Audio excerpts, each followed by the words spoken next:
A medborgarråd, or a deliberative mini-public, is a specially selected group of people that reflect the diversity of society, who are brought together to discuss an important topic.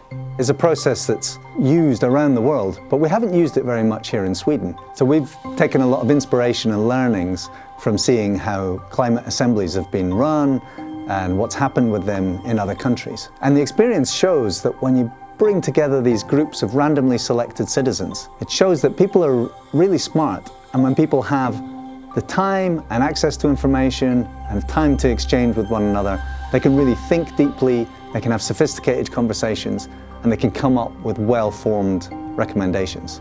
When do you ever meet the diversity of Sweden? In none of the walks of life. There's always we are all in our filter bubbles in some way or another.